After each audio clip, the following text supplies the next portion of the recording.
취준생 시절 우연히 부모님의 대화를 들었다. 아버지 친구가 경기도 쪽에 땅을 제법 갖고 있었는데 그 일대가 개발되면서 보상을 받았다고 한다. 보상금은 무려 60억 원. 아버지는 허탈해했다. 비가 새는 집, 잦은 이사와 전학, 우리 집의 가난은 너무 참혹한 수준이라 누구를 질투할 수준도 되지 못했다. 아버지는 수십 년을 뼈 빠지게 우직하게 일했다. 하지만 60억은 아버지가 수십 년을 일해도 벌 수 있는 돈이 아니었다. 얼마 후 60억을 보상받은 아저씨 댁 집들이에 갔다. 나는 그 아저씨가 금수저 아니면 사기꾼일 줄 알았다.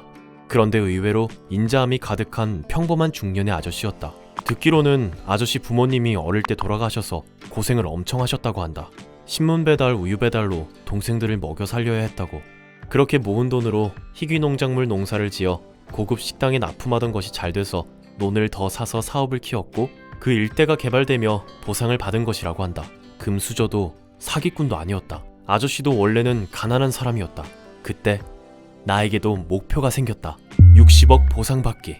매번 고배를 마시던 신입사원 채용에 합격했다. 첫 출근 날 나는 내 꿈을 다시 떠올렸다. 보상을 받으려면 땅을 사야 했다. 일단 무슨 땅을 어떻게 살지 공부하기로 했다. 퇴근 후 중고 서점에서 책 5권을 샀다. 모든 책에서 한결같이 돈을 모으려면 2가지를 해야 한다고 말했다. 첫째, 소득의 극대화. 둘째, 소비의 최소화. 내 소득은 월급뿐이라 소득의 극대화는 힘들었다. 내가 할 수 있는 최선은 소비의 최소화였다. 점심시간에 회사 근처 한솥도시락 매장으로 갔다. 내 눈에 들어온 메뉴는 3,000원짜리 치킨 마요.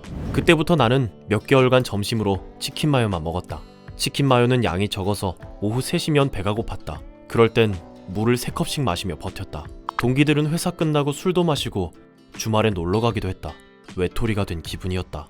하지만 나는 술 마시는 데 쓸 금전적 여유도 주말에 놀러 갈 시간적 여유도 없었다. 내게 업무 시간은 종잣돈을 모으기 위한 시간, 여가 시간은 종잣돈을 불리기 위한 시간이었다. 그런 나를 보며 사람들은 위로 같은 동정을 하기 시작했다. 왜 그렇게 힘들게 사냐고. 처음에는 나를 걱정하는 줄 알았는데 알고 보니 그건 질투와 불안함이었다. 제가 성공하고 돈 많이 벌면 어떻게 하지? 그 질투 섞인 눈빛들이 나에게 더 힘을 줬다. 1년 동안 2,500만 원을 벌었고 그중 2천만 원을 모았다. 1년간 500만 원을 쓴 셈이다. 그렇게 몇 달을 더 돈을 모았다. 종잣돈을 어느 정도 모으고 나서는 주말마다 본격적으로 땅을 보러 다녔다. 부동산 전문가들이 공통적으로 하는 말이 있다. 현장에 답이 있다. 하지만 막상 임장을 가니 횡한 땅과 비료 냄새뿐이었다.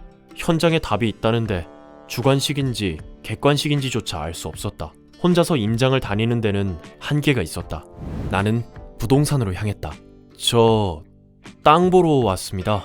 아이고, 젊은 양반이 무슨 땅? 보상받을 만한 땅을 찾고 있어요. 보상? 어느 세월에? 요즘은 시세보다 못 받는 경우도 많아요. 그래서 요즘 땅 주인들은 보상받는 거 안 좋아해요. 내 꿈이 보상받는 건데 이게 무슨 말인가? 앞길이 막막해졌다. 그때 사장님이 말을 이었다. 좀 아는 사람들은 개발한다는 말 나오면 땅값 오르고 그때 좀 비싸게 팔지. 꼭 보상을 받지 않아도 시세 차익을 거둘 수 있다는 말씀이시네요. 그래, 꼭 보상만이 답이 아니다. 물건에 마진을 붙여 팔듯 땅도 그렇게 하면 된다. 일주일이 지나고 빵과 음료수를 사들고 부동산에 다시 찾아갔다. 지난주에 왔던 총각이네? 네, 기억하시네요. 여기는 총각처럼 젊은 사람들 거의 안 와. 뭐 때문에 왔어? 좋은 땅 하나 꼭 사고 싶습니다. 밥 먹었나? 사장님은 내가 귀엽다는 듯 웃으셨다. 그리곤 마침 밥을 먹으려던 참이었다며 같이 김치찌개를 시켜 먹자고 하셨다. 곧 밥이 도착했다. 내가 이 집 김치찌개를 왜 좋아하는 줄 알아? 언뜻 보기에는 평범한 김치찌개 같잖아. 그런데 여기는 달라. 사장님이 김치찌개를 한 숟가락 푹 떴다. 돼지고기가 잔뜩 깔려 있었다.